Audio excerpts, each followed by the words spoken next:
Ruru Madrid at Bianca Umali ay may smart na paraan para maiwasan ang selosan sa kanilang relasyon. Ano nga ba ito?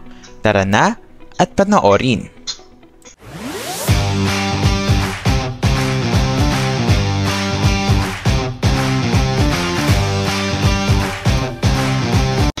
Bilang mga celebrities, hindi maiiwasan na maipareha sila sa iba sa kanilang mga serye ang real-life kapuso couple na sina Ruru Madrid at Bianca Umali. Ngunit, kahit ganon, ayon sa aktres, meron silang sistema ng kanyang boyfriend para maiwasan ang selosan sa kanilang trabaho. Meron na kaming sistema sa relasyon na magbibigay kami ng effort sa pagiging transparent at tapat sa isa't isa. Sabi ni Bianca Umali kay Aubrey Carampel sa 24 Oras. Dagdag pa niya, kami ni Ruru, parehas kaming magtrabaho, parehas kaming committed at passionate sa aming trabaho. Nasa parehong level kami, ika niya. Kamakailan lang, naging bahagi ng action drama series na Black Rider si Angelique Kang na gumaganap bilang Nympha, ang bagong love interest ni Elias o si Ruru Madrid.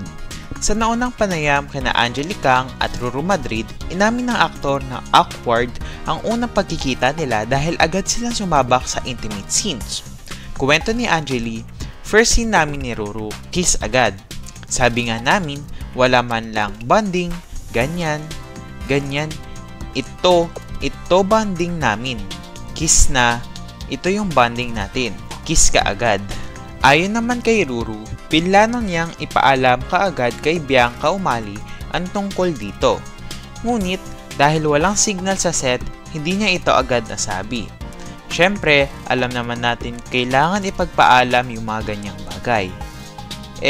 Dahil wala pong signal, hindi ko po nasabi kaagad, anya. Samantala, thankful sina Bianca at Ruru sa takbo ng kanilang mga career. Si Ruru sa kanyang action drama series at si Bianca naman para sa upcoming fantaserye na Encantadia Chronicles, Sangre.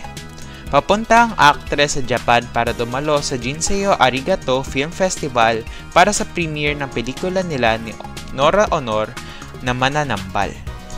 Pag-alala ni Bianca sa experience na makatrabaho ang superstar. To be side by side, kasama ko siyang umate. It felt like I was going through a masterclass by Nora Honor.